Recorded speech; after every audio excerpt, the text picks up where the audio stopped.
does the imposter complex try to do to us? It tries to keep you out of action.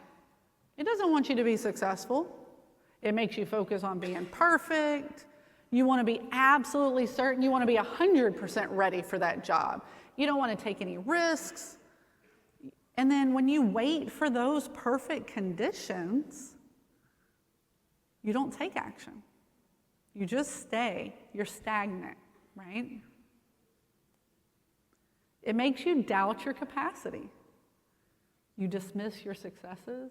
You dismiss your compliments that you got. And you hyper-focus on all your failures. And then at the end of it, it really keeps you alone and isolated, right? Quiet in your own suffering. You're not really sharing. You feel like you're the only one that feels like this, right? But there are ways that we can fight these. First is getting under that resistance. Let's challenge all those skeptics, all those ideas that tell us you can't do this. You need to go and search and find your positive proof so that you can reinforce your credibility. Your credibility is going to be different from somebody else's credibility. And then you need to gather your troops. You need to grow your circle. And your people might be different than someone else's people, right? So let's talk about these. Challenging the skeptics.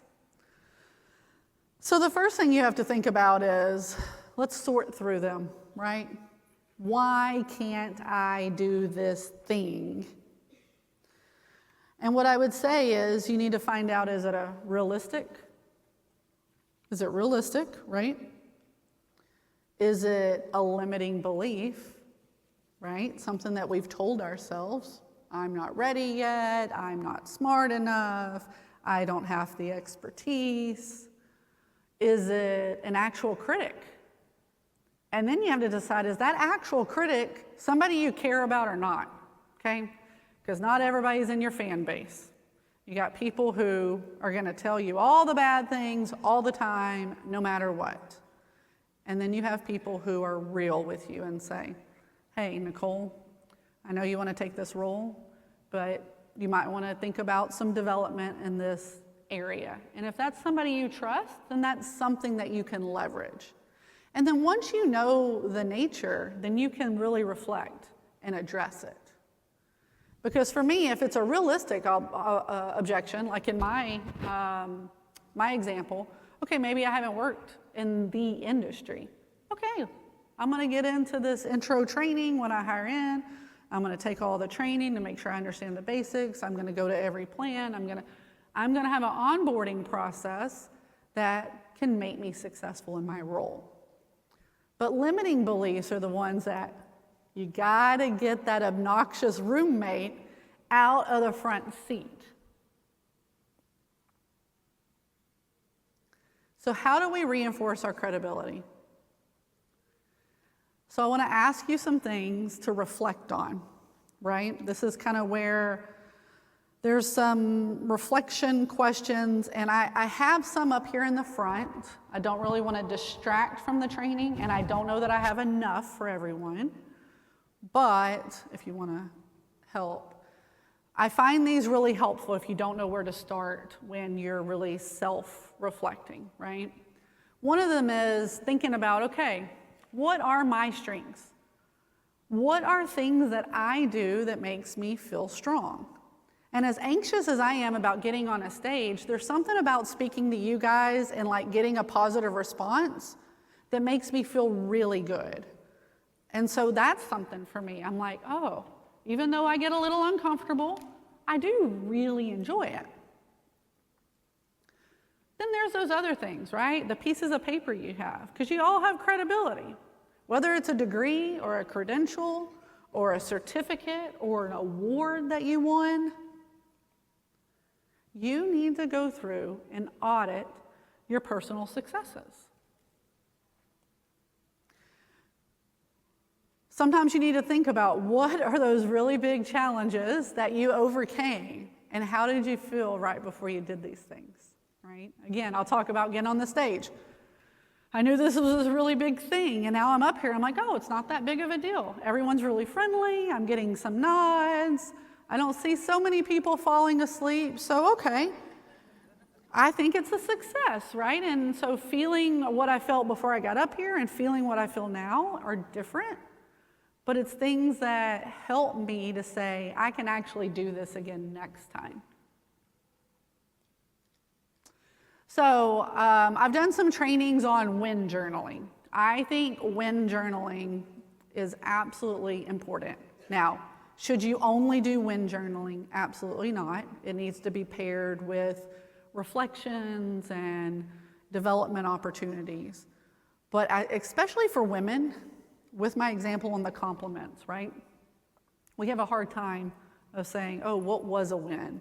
And sometimes we think that the wins have to be big wins, right? Like for me, I dropped my son off at college and drove off, and I didn't cry as much as I thought I was gonna cry. That's a freaking win, right? And I think wins can be professional and wins can be personal, because you're one person. Regardless if you're at work or at home, it all builds you into one. So I think this is a super important part of this presentation. And if you can take one thing away really to help boost you and to think about what are those things that that really help you think of the world's not coming to an end. I'm not just some person at my company. I have value. I have a voice to speak. Now there's a time and place for it, right? So we'll go through a few of these, right? For me, it's important to track your wins on an ongoing basis. You pick what it is. You want to do it daily, you want to do it weekly, you want to do it monthly. I personally do a weekly Friday self-reflection, and I do two things. I think about my wins, but I also think about how did my week go, right? Did I not have time to do something I needed to do? Did I have a meeting that didn't go so well, right? An interaction. And instead of, we're so often, we say, oh, that guy, that person, they were such a jerk. They probably were, right? But sometimes we just need to take a step back and say, what part of that can I own? Because to me, that's where you get the most self-growth, is really thinking about what you can do. So I'm going to share these items with you. These are prompts to use. If you got a piece of the paper, great. If you didn't, I would encourage you to get a picture from your neighbor, or you can connect with me on LinkedIn. I can send it to you. Absolutely. Talk to me afterwards. We can get that worked out. A lot of it has to do with this. We were going to do an interactive item where I wanted you to go to the QR code and tell me something that you've done well in the past week, year, and month. I encourage you to think about that. Maybe share that with your neighbor, okay, on the way out, because I do want to be cognizant of the time. And then grow in your circle. So this is where senior leadership, they indicate that most of their growth came from a support network. And your support network is not the same as anybody else's. You have to figure out what works for you, right? So you got to find out, what are my gaps? What skills and talents do I need? And then determine what kind of support. And what works for you? Do you want an accountability partner? Do you want to go out and hire a coach? Maybe your company has a mentoring program. Maybe it's a former boss. Or maybe there's some group that you've set up. Maybe your ERG, maybe your women's group at work, right?